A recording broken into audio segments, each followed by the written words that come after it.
Bonsoir à tous et bienvenue pour ce nouvel épisode du Forum du Parti de la France. Alors oui, effectivement, nous ne sommes pas le vendredi matin si vous êtes sur YouTube ou le jeudi soir si vous êtes sur Telegram. Les émissions ont été décalées. Je ne peux plus assurer les émissions le jeudi soir, donc maintenant nous les assurons vendredi soir.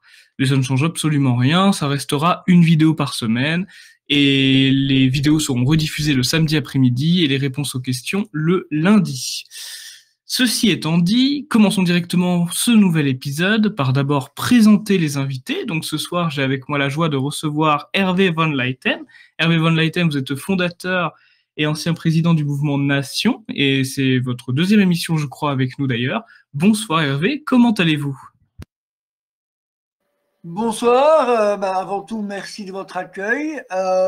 Moi, je vais bien sur un plan personnel, mais malheureusement, en voyant, et on va en parler sans doute longuement ce soir, en voyant l'état de nos sociétés, évidemment, c'est moins bien, bien entendu. Effectivement, on pourra en parler ce soir. Sale temps pour les couffards, ce sera le nom de cette émission. Et j'ai avec moi pour en parler Alexandre Simoneau. Alexandre Simoneau, vous êtes conseiller municipal de Taverny et vous êtes également délégué général du Parti de la France. Bonsoir Alexandre, comment allez-vous? Même réflexion que notre ami. Personnellement, je n'ai pas à me plaindre, mais je suis très inquiet de la conjoncture actuelle, de l'escalade générale de cette violence toujours plus féroce, toujours plus abominable. Et quel va être l'avenir des générations qui vont nous suivre? C'est la préoccupation qui est la mienne en ces temps troublés. Merci beaucoup Alexandre et Hervé pour vos présentations. Effectivement, les actualités sont brûlantes. J'ai envie de dire, on est replongé quelque part en 2015, en 2016, où il y avait également eu des vagues d'attentats. Là, nous sommes replongés quelque part là-dedans. Le Hamas ayant appelé, alors on ne sait pas si c'est lié, on verra ensemble si c'est lié, mais le Hamas a appelé en tout cas tous les musulmans d'Europe à s'attaquer comment je pourrais dire, aux sociétés mécréantes d'Europe. Donc, il y a des attentats. On a eu un attentat à Arras récemment, un Tchétchène. Et pendant justement les hommages, parce que tous les lycées et collèges ont rendu hommage à cet attentat, il y a eu d'autres menaces, soit qui ont été déjouées, soit qui ont été réprimandées à l'aide de garde à vue. Là, par exemple, j'ai devant moi un article d'un adolescent de 17 ans qui a été interpellé parce qu'il avait menacé à mort son enseignante, son professeur de français, parce qu'il voulait pas rendre hommage tout simplement à la personne qui a été victime de cet attentat. Et nous avons bien sûr eu la Belgique, Bruxelles récemment, où deux Suédois ont été fusillés. Alors ce n'est pas Michel qui est à blâmer cette fois-ci, parce qu'il n'est plus Premier ministre, il est devenu président du Conseil européen. Je pense que très peu de personnes le savent à part lui d'ailleurs, parce que le Conseil de l'Europe, c'est vrai qu'on n'a pas beaucoup l'occasion d'en parler. Qu'est-ce que vous pensez, notamment, je vais laisser la parole d'abord à Hervé, qu'est-ce que vous pensez de cette vague d'attentats qui revient en force, j'ai envie de dire, qui s'était un petit peu tue ces dernières années, aussi peut-être dû au Covid, et comment y faire face? Comment contrer ça?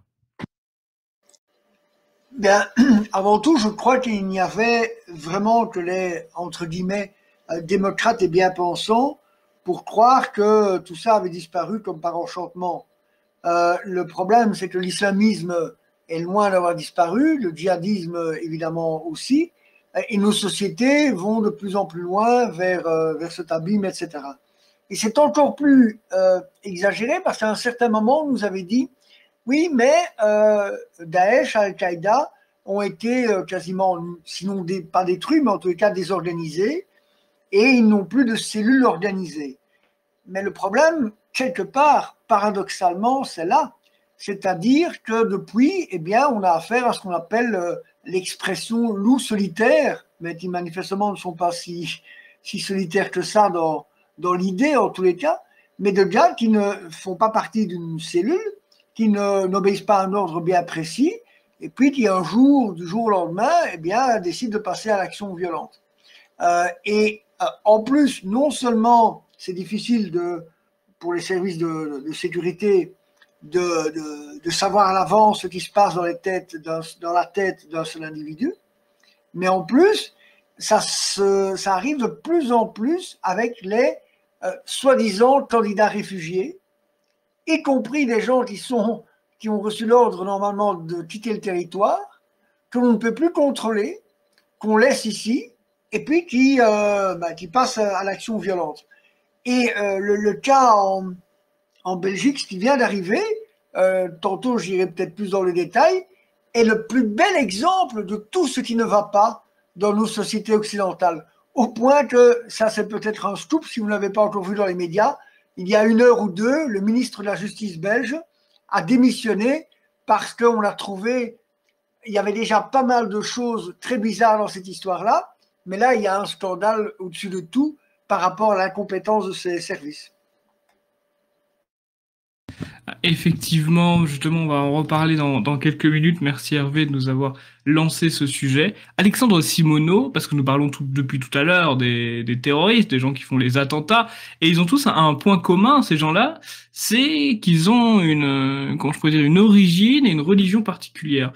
Est-ce qu'il serait juste de dire que cette démographie, cette nouvelle démographie européenne, est la cause principale de cette vague d'attentats?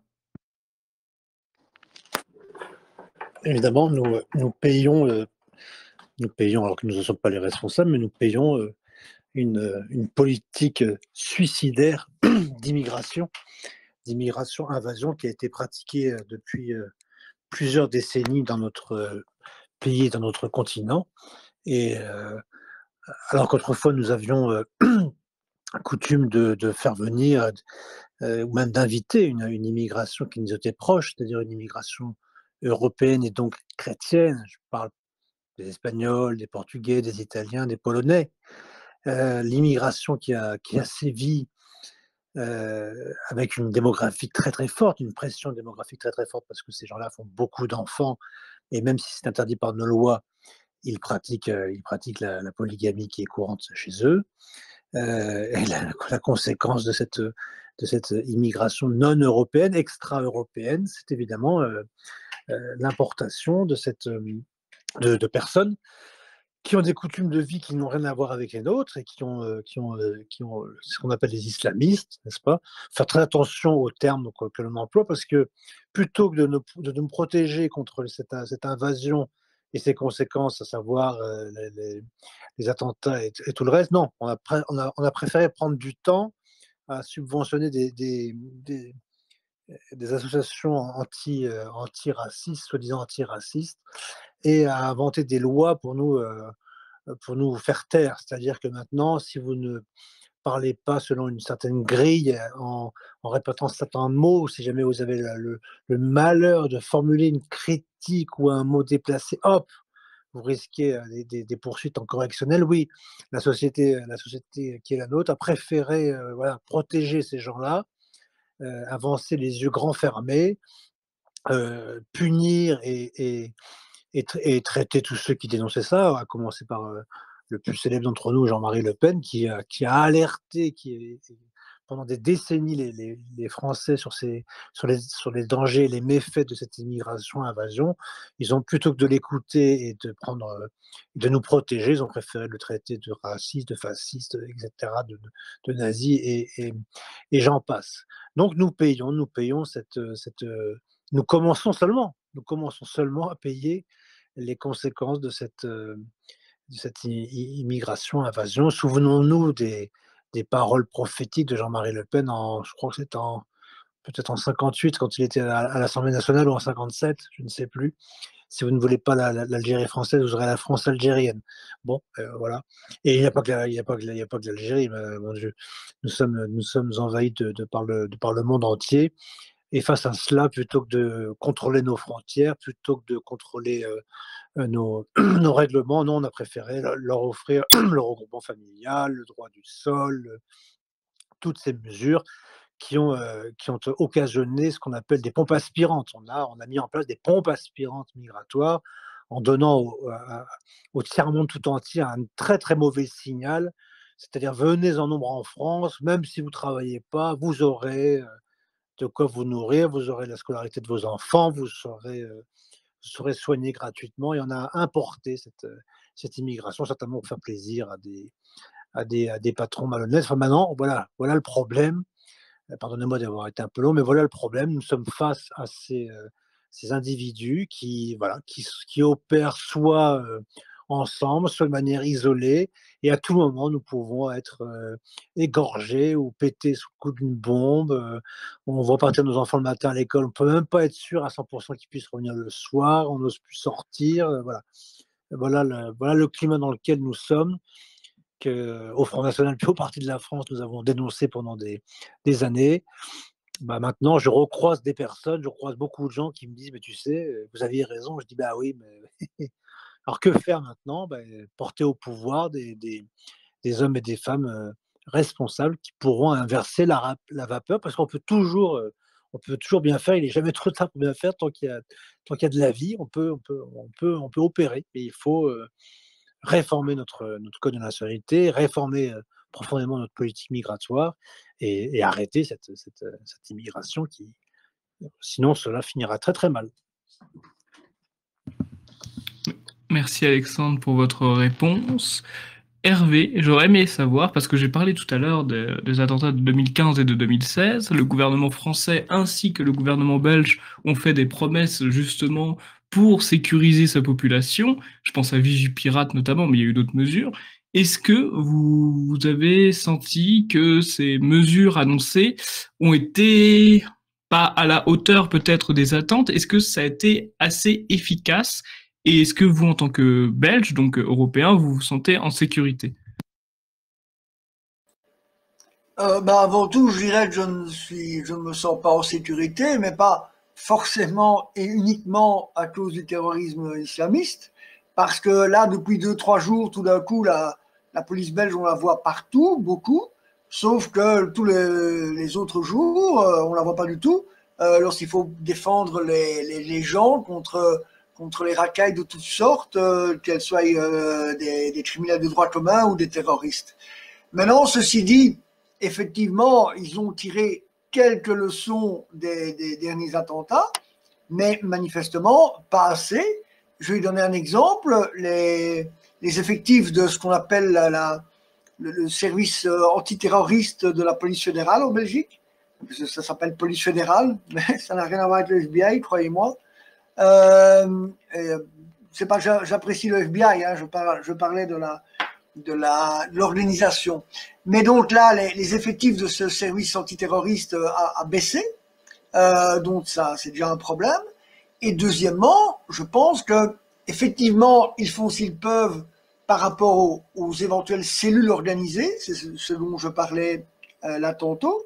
Mais le problème, c'est la multiplication des loups solitaires ou des gens qui agissent en tout petit comité. Il faut aussi dire la vérité, ils ont empêché quelques attentats depuis l'époque, hein, bien sûr, mais on voit bien, et on l'a vu il y a quelques jours, qu'ils ne pourront pas tout empêcher parce que c'est la société elle-même qui a un souci. Il y a le problème de tous ces gens qui sont soit isolés, soit soi-disant candidats réfugiés, et qui à un moment disparaissent, puisque lorsqu'ils reçoivent l'ordre d'expulsion du territoire, ça arrive parfois, eh bien, hop, on ne les cherche même pas. Ce qui est arrivé avec l'individu en question, on en reviendra tantôt dessus, sans doute.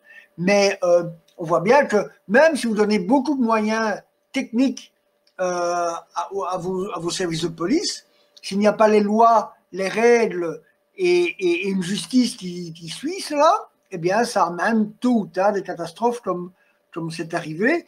Et on pense d'ailleurs qu'il y a eu d'autres actions comme cela en Belgique, mais souvent, on nous sortait l'histoire de oui, mais vous comprenez, il était un peu fou.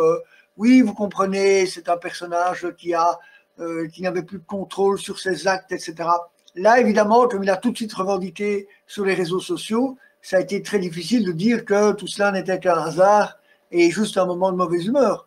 Donc voilà, je pense que même les États qui ont essayé de renforcer leur service de renseignement et de sécurité, ils sont prisonniers de leurs propres règles, de leur propre système qu'ils sont en train de construire, c'est-à-dire laxiste, incompétent et même un peu complice avec une certaine une certaine politique anti-occidentale, enfin anti-européenne en tous les cas.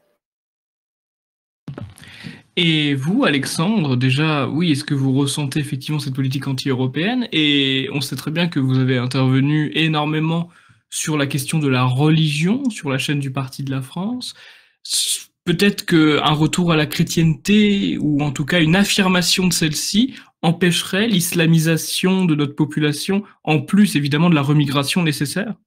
Oui, on avait coutume de dire que quand l'Église recule, les sectes pullulent. Bon, et c'est vrai que la bonne solution avant toute chose serait de rechristianiser nos beaux pays qui étaient et qui doivent rester des terres chrétiennes, bien sûr. Malheureusement, maintenant, quand on se balade dans notre beau pays français, on constate malheureusement qu'il y a des églises qui sont rasées, qui sont même détruites à la pelleteuse, tout simplement, et qu'en revanche, partout, poussent et sont construites des mosquées toujours plus grandes, des mosquées pharaoniques, n'est-ce pas, qui ne respectent pas tellement l'urbanisme local. J'ai toujours coutume de rappeler que les Israélites, lorsqu'ils ont construit leur synagogue, avaient la délicatesse et euh, comment dirais-je, oui, la délicatesse de les construire comme les églises, voilà, en s'adaptant, n'est-ce pas, à l'urbanisme français, en les construisant comme si c'était un lieu de culte, comme les nôtres. Il y avait vraiment cette volonté de s'assimiler, alors que quand ils construisent des mosquées, non, non, c'est vraiment tout de suite quelque chose d'imposant. Il faut comprendre une chose, c'est que les deux religions, elles sont antinomiques. Si l'une avance, l'autre recule et vice-versa. Et bien sûr, c'est en rechristianisant la France et l'Europe que l'on pourra faire barrage à l'islamisme. Mais il y a ce combat évidemment spirituel d'un côté, et il y a le combat politique de l'autre. Ils vont de pair, ils fonctionnent tout à fait ensemble. Et encore une fois, j'ai peur peut-être de me répéter, mais c'est la première chose à laquelle il faut s'attaquer, c'est évidemment cette immigration, mettre fin à cette immigration qui provoque ces choses-là. C'est quand même incroyable que les responsables des attentats, que les terroristes maintenant, on apprend, bah oui, il était. Oui, c'est vrai, ils disent plus, ils n'arrivent plus à dire à chaque fois que c'est un déséquilibré. Bon, ça, c'est leur grande tentative. Ah ben, pas d'amalgame, vous comprenez, voilà, c'est un fou, mais non, non, non, c'est évident on voit très, très bien les conséquences. Ils agissent de manière isolée, et puis on parle de 2015, mais on oublie 1995, les attentats du RER. Enfin, la France a toujours été frappée par ces gens-là. Et on apprend, oui, que celui qui a tué ce pauvre professeur à Arras, ah! Il était fiché S, donc il était fiché S, il était surveillé. Ah bah, dis donc, qu'est-ce que ça aurait été s'il n'avait pas été surveillé? Mais c'est quand même extraordinaire. On nous apprend que le terroriste qui sévit dans une ville importante de France, Arras quand même, c'est pas il agissait, il était quand même fiché, donc fiché S et surveillé. Non, il y a on dirait il y a derrière cela une volonté de mal faire. Il y a pas des gens sérieux au pouvoir. Le ministre de l'intérieur, plutôt que de vouloir, persécuter, Civitas, qui est un mouvement catholique, pacifique, s'est acharné à vouloir les liquider, les faire interdire, voilà. Hein, il ferait mieux de se préoccuper des frères musulmans et toutes ces organisations terroristes, plutôt que de persécuter. C'est ça le problème, c'est que non seulement on ne fait pas, mais on fait le contraire de ce qu'il faudrait être fait. C'est-à-dire que plutôt que de foutre à la porte et d'enfermer les gens dangereux, on les laisse en liberté et on persécute ceux qui ne sont pas dangereux, qui sont pacifiques et qui apportent du bien-être aux âmes et au peuple. Effectivement, l'inversion des valeurs se ressent aussi dans l'action politique. Ceux qui veulent sauver notre population se font persécuter, et ceux qui la détruisent, eux, il y a une forme de laxisme qui en émane. Par exemple, nous avons les OQTF et les fiches S. Alexandre Simoneau a parlé des fiches S. J'aurais aimé savoir, Hervé, vous nous avez parlé de la police fédérale, est-ce qu'il y a un équivalent à cette fiche S et est-ce qu'il y a également des OQTF, des obligations de quitter le territoire, qui existent pour certaines personnes? Oui, tout à fait. Et d'ailleurs, dans le cas des terroristes donc, qui a frappé à Bruxelles il y a quelques jours, en racontant son histoire, je peux répondre à toutes vos questions, mais aussi démontrer que ce système ne fonctionne évidemment pas. Donc, le gars, qui s'appelait, enfin, peu importe son nom, on a bien compris, c'est un candidat réfugié qui vient de Tunisie. La première chose, selon les valeurs occidentales et bien pensantes, la Tunisie, c'est une de leurs démocraties, comme ils appellent ça. Alors, quand quelqu'un vient d'une soi-disant démocratie demander refuge en Belgique, le minimum, ce serait de lui dire, écoutez, monsieur, dans votre pays, il ne se passe rien qui justifie que, au revoir. Alors, il pourrait vous dire, oui, mais je suis un opposant. Ah oui, un opposant, islamiste. Ah ben là, dehors aussi. Mais non, on va quand même étudier votre cas. Et ça dure 1 an, 2 ans. C'est quand même pas très compliqué de voir si effectivement la personne vient d'un pays où il se passe des choses et s'il a une bonne raison ou pas d'être là. Non, ça prend un temps fou, etc. Alors, souvent une excuse qu'ils disent, c'est oui, mais même si on les expulse, leur pays d'origine refuse l'expulsion. C'est aussi un monde de fous, hein. Je veux dire, à un certain moment, il faudrait peut-être que nos pays imposent ça aux autres pays, aux pays d'origine, au risque d'avoir des sanctions s'ils ne le font pas. Et j'aurais même un système D, c'est dire aux gens qu'on expulse, dire voilà, vous avez le choix.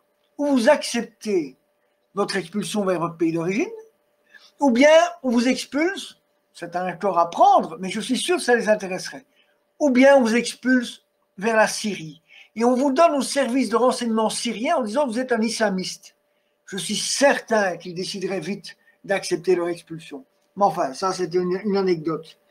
Alors, l'intéressé était donc tenu pour des problèmes de droit commun.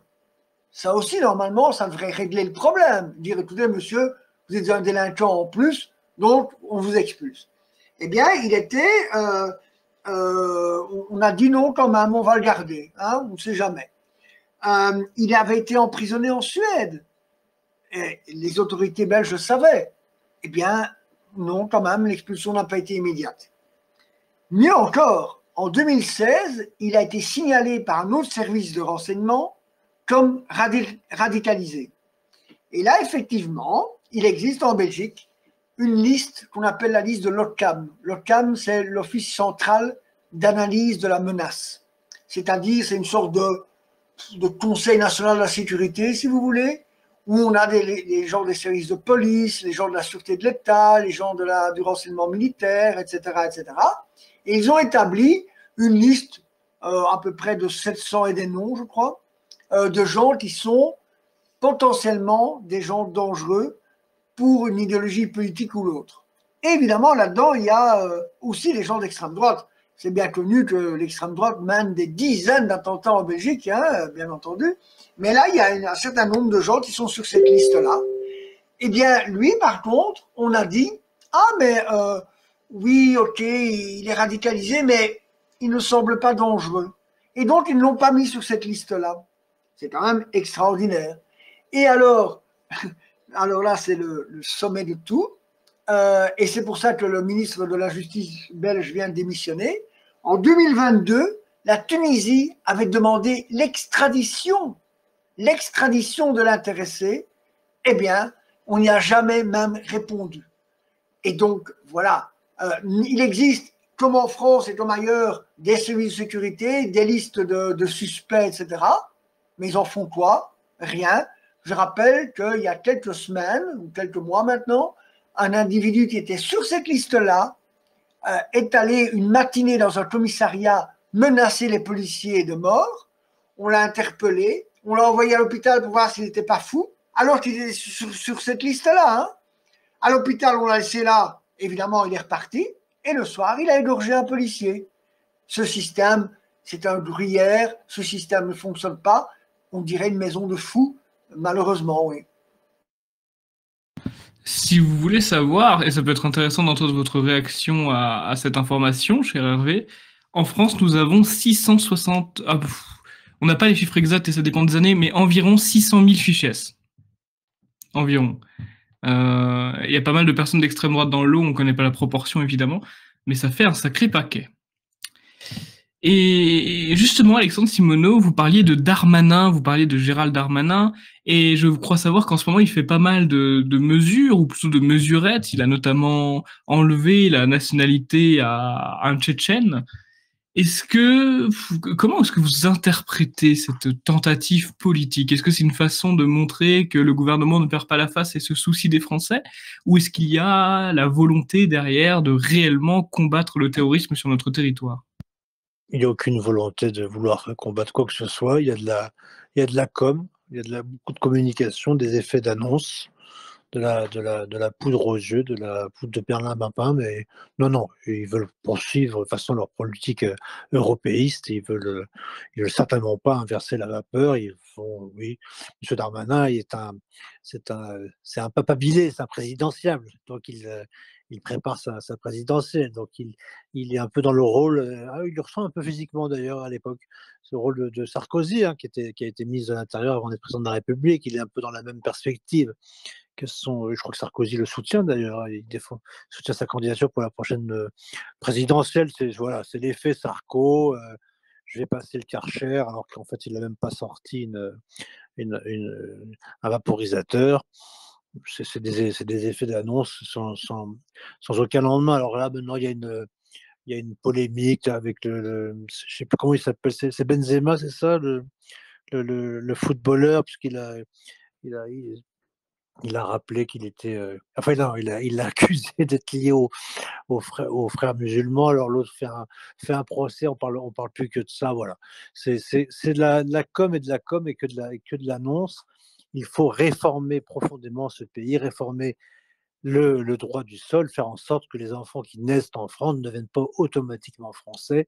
Ça pourrait paraître évident ce que je dis, et pourtant c'est le droit du sol qui s'applique et non plus le droit du sang qui lui devrait s'appliquer.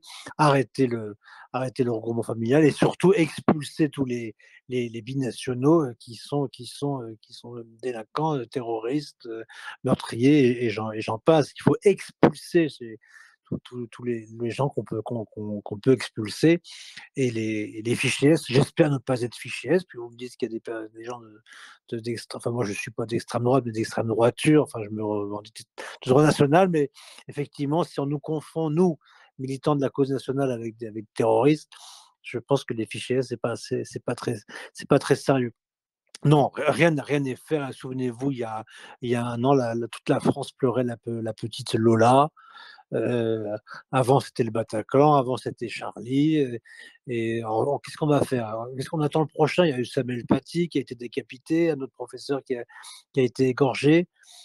Quel est le message de ces gens-là qui s'en prennent à des professeurs quand ils attaquent, ou à des policiers, hein, comme ils s'attaquent à la France, ces gens-là nous détestent, ils veulent imposer leurs mœurs, leurs us et coutumes, leurs habitudes. Ils ont un esprit de conquête. Ils veulent que la France soit une terre d'islam. Voilà, tout simplement. Ils veulent nous éradiquer, je sais pas, nous convertir par la force ou sinon nous supprimer. Et voilà, ce sont des conquérants. Et nous, face à cela, on continue à faire des effets d'annonce.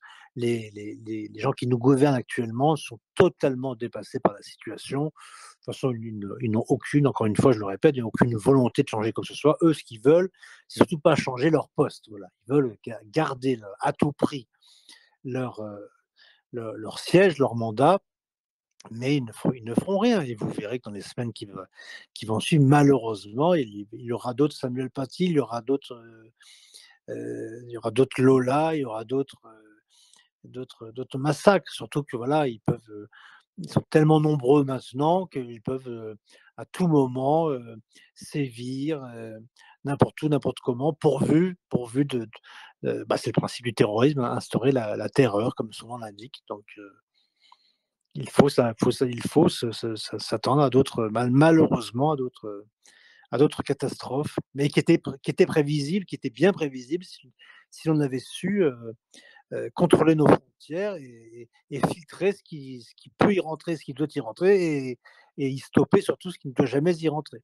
Si on avait stoppé les fondamentalistes islamistes, on n'aurait pas les problèmes que l'on rencontre maintenant. Honte à tous les gouvernants, honte à tous ces ministres de l'Intérieur, honte à tous ces présidents et ces premiers ministres qui, depuis 50, 60, 70 ans, ont laissé rentrer toute la racaille et tout ce qui n'est pas permis d'imaginer dans ce pays. Honte à eux, et la postérité les maudira. Bien sûr, cher Hervé, vous pouvez tout à fait réagir aux propos d'Alexandre Simoneau ou inversement, c'est à votre loisir. On encourage la discussion et le fait d'être loquace s'il y a des désaccords ou au contraire des approfondissements à apporter. En attendant, je vais vous lire le communiqué de presse de Thomas Joly, président du Parti de la France, et je vais vous demander ce que vous en pensez. Thomas Joly a écrit il y a quelques jours: afin de sécuriser immédiatement l'ensemble des établissements scolaires, le Parti de la France propose une mesure d'urgence: former et désigner un membre du personnel dans chacun d'entre eux pour en être le référent armé. Ainsi, tout assaillant pourrait être neutralisé rapidement. Pour autant, notre pays ne retrouvera sa tranquillité que lorsque la remigration massive des extra-européens inassimilables sera entreprise. Dans l'immédiat, il faut que nos écoles soient protégées. Armons les volontaires, cessons de faire du personnel de l'éducation nationale des élèves et des cibles faciles.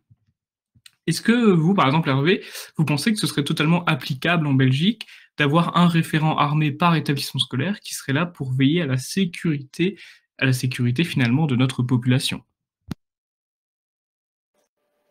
Je dirais que l'idée est très bonne et je dirais que, évidemment, dans un État nationaliste, je ne vois pas pourquoi on ne l'appliquerait pas.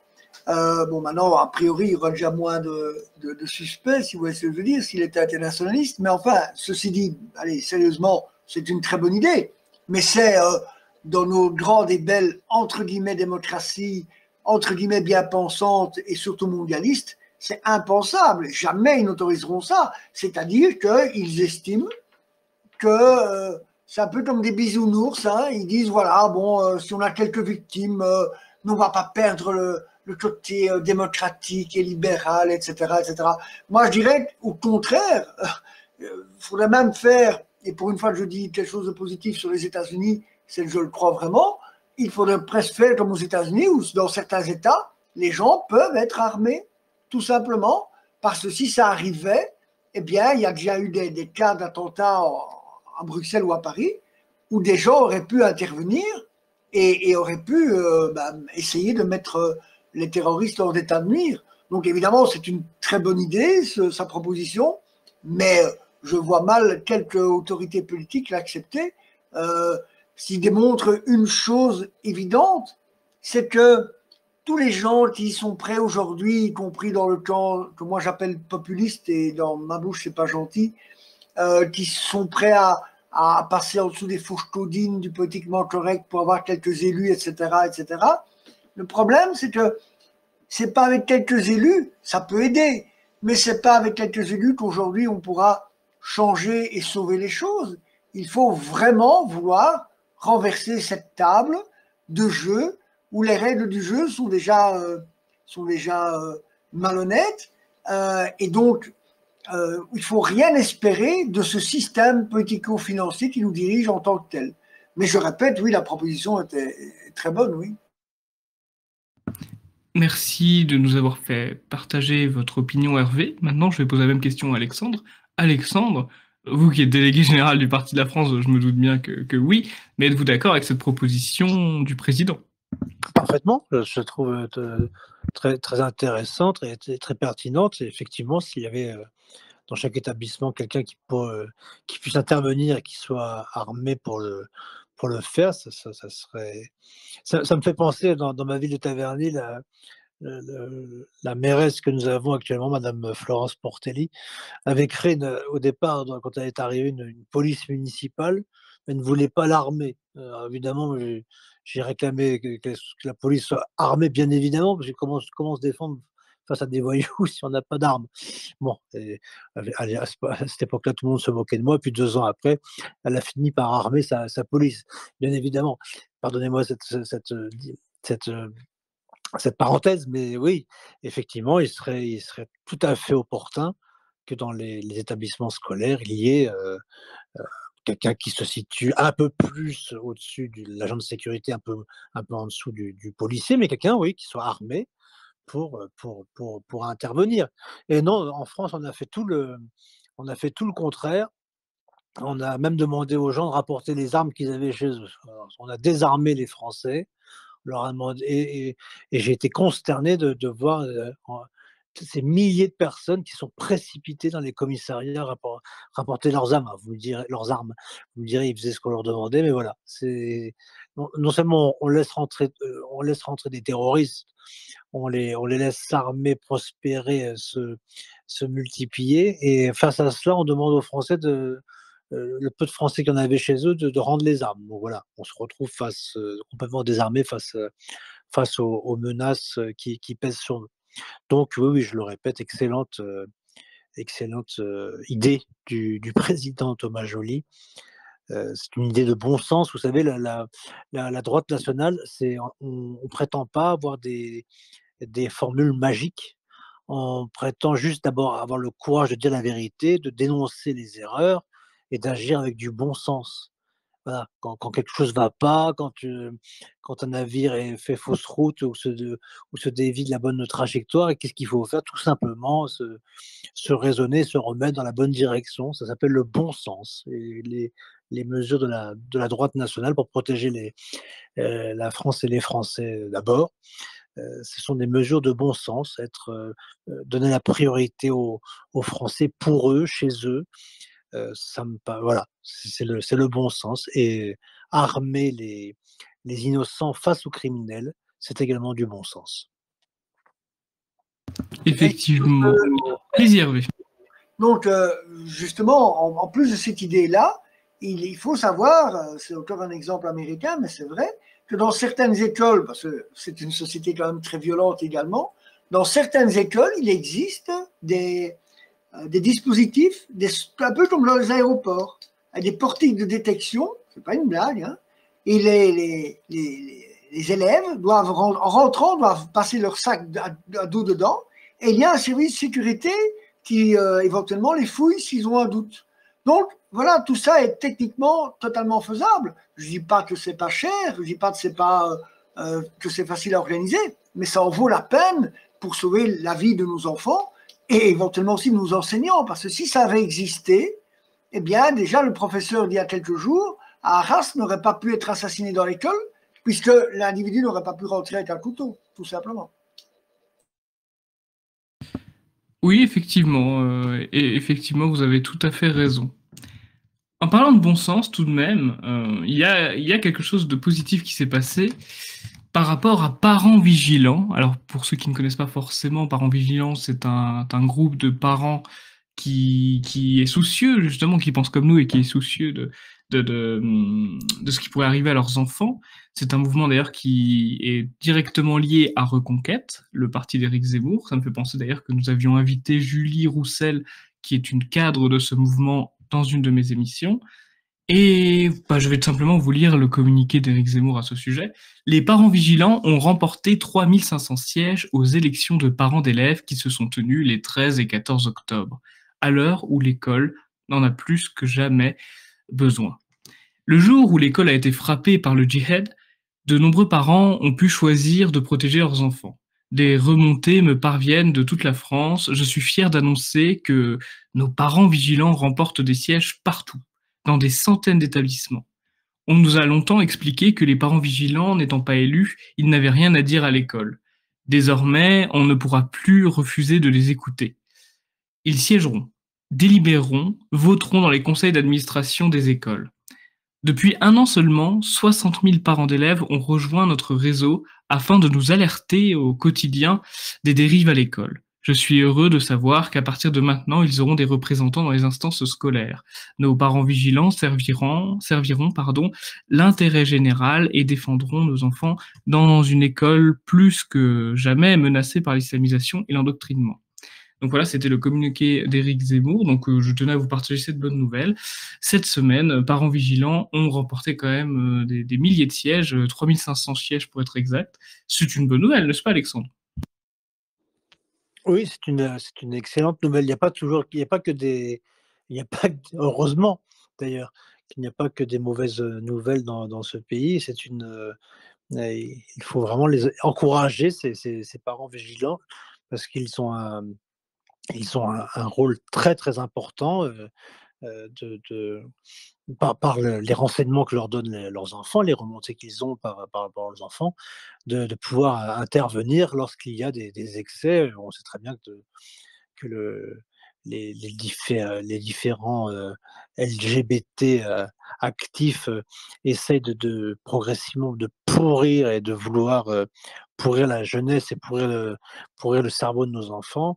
Et les parents vigilants, voilà, sont là pour veiller à ce que dans l'école, on apprenne à lire, à écrire et à parler. Et comme dit l'excellent Éric Zemmour, on préfère apprendre l'ABCD plutôt que le LGBT. Mais la formule est excellente et je salue ces parents vigilants et je salue le succès qu'ils ont remporté lors de ces élections. Il ne faut pas désespérer. Ça peut être le début une lueur d'espoir, de réveil. Voilà, on parlait du bon sens, ben, là aussi, c'est le bon sens que les parents veillent, soient vigilants dans des écoles qui, en plus, sont payées par leurs impôts, par les nôtres, que soit transmis correctement le bon savoir à la française et que disparaissent de nos écoles toute cette culture de mort et toutes ces idées néfastes et nauséabondes que l'on veut inculquer à nos bambins.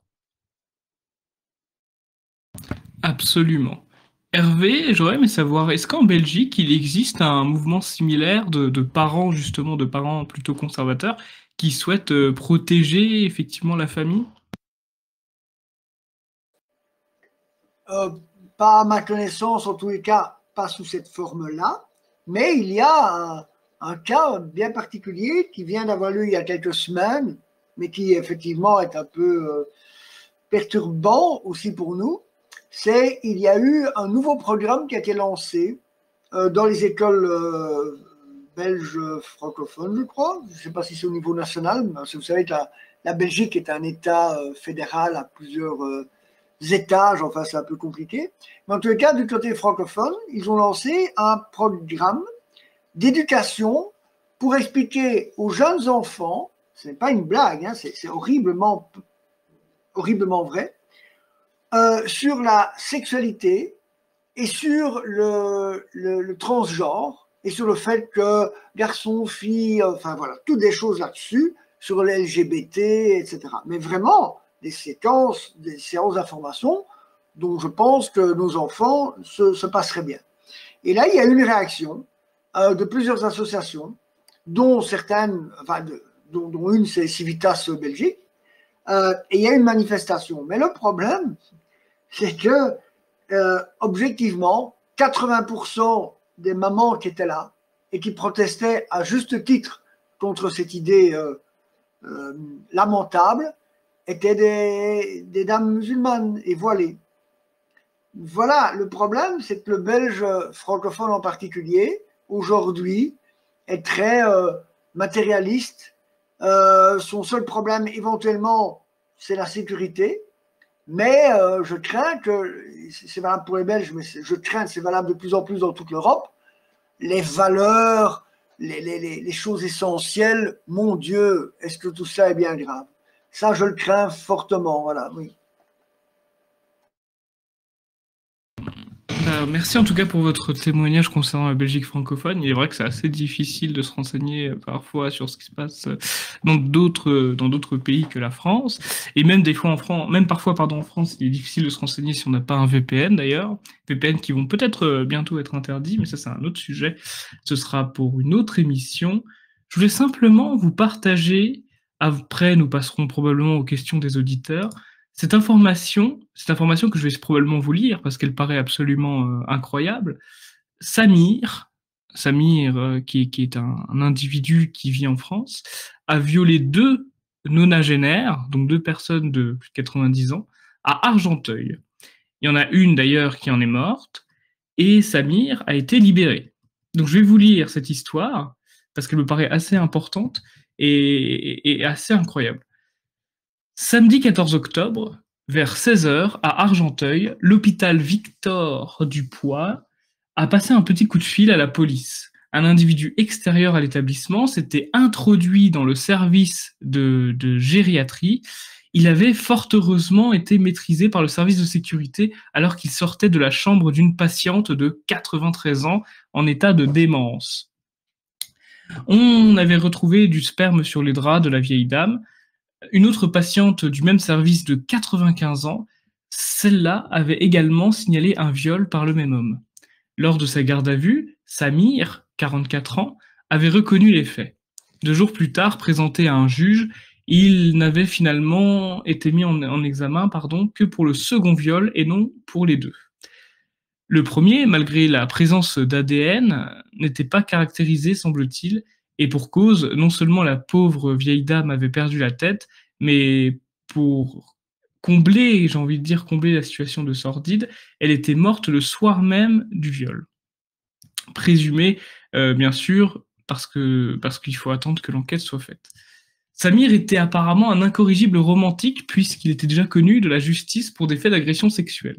Seulement voilà, malgré les réquisitions du parquet qui demandait son maintien de détention jusqu'à son procès, Samir, le violeur, est sorti libre sous un hypothétique contrôle judiciaire dans l'attente de son procès qui aura lieu le 16 novembre. Donc, on est dans une situation où Samir a violé deux personnes, deux vieilles dames après s'être introduit illégalement dans un établissement hospitalier. L'une des deux victimes en est morte et là, actuellement, ce cher Samir est totalement libre jusqu'à son procès le 16 novembre. Donc je tiens quand même à vous partager cette information parce que ça vous montre à quel point vous aviez raison lorsque vous disiez que notre système était défaillant, qu'il allait mal et qu'il perdait son bon sens. Alexandre Simoneau, vous avez peut-être entendu parler de cette sordide histoire récente? Oui, oui, mais j'en ai entendu parler, d'autant plus que Argenteuil se trouve à quelques kilomètres de Taverny, c'est le même département du Val d'Oise.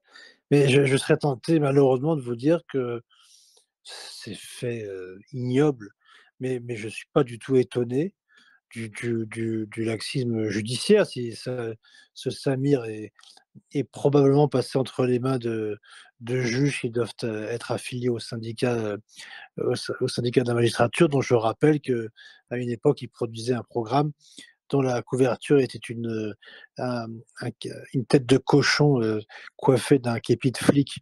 Et on sait très bien qu'il y a de nombreux rouges dans la magistrature et des magistrats qui seront là pour donner toujours plus comment dirais-je, qui feront tout pour disculper le pire des criminels et au contraire accabler le meilleur des innocents. Il y a vraiment des juges qui font régner l'injustice. Cette affaire Samir est épouvantable, ignoble, c'est inqualifiable. De violer déjà, c'est abominable. Des nonagénaires sans défense, les personnes âgées, c'est totalement inhumain, abject. Ces gens-là se comportent on dit comme des porcs, et encore les animaux seraient incapables de commettre des méfaits pareils. C'est inhumain, c'est abject. Mais ce qui est encore plus abject, c'est le fait qu'il ait été remis en liberté, mais ça en dit long sur sur la sécurité dans notre pays. Le grand problème judiciaire qu'il y a en France, si ce n'est qu'il y a beaucoup de magistrats qui sont rouges, c'est que le problème, c'est qu'il n'y a pas assez de places de prison. Il y a, je crois, grosso modo, je crois, hein, 62 000 prisonniers pour un peu plus de 50 000 places de prison. Il faut, si on veut appliquer la loi, si on veut punir les délinquants et les criminels, il faudrait déjà pouvoir les mettre hors d'état de nuire. Et si on veut appliquer correctement les décisions de justice, il faut évidemment construire d'urgence au moins, au minimum, 100 000 places de prison pour que la justice puisse, voilà, puisse s'accomplir et que les décisions de justice puissent être appliquées. Mais non, dans le problème en France, c'est qu'on vit dans le laxisme permanent et bon voilà, Samir peut vaquer tranquillement et en attendant ses prochaines victimes qui ne manqueront pas, bien évidemment, parce qu'il y a un prédateur sexuel un jour, prédateur sexuel toujours. Il y a aucune raison pour que ce monsieur qui, en plus, est encouragé par le système, puisque le système lui-même le remette en liberté, il recommencera ses méfaits. Mais combien de Samir y a-t-il, en France? Bah, certainement beaucoup, malheureusement. Ça se trouve, la DGSI elle-même ne le sait pas. Chers amis, je pense que nous avons fini cette première partie. Nous allons directement passer aux questions des auditeurs. Alors, si vous êtes sur YouTube, je vous donne rendez-vous dans 2 jours pour écouter les questions des auditeurs. Et pour ceux qui sont sur Telegram, bah, ça va évidemment se passer maintenant.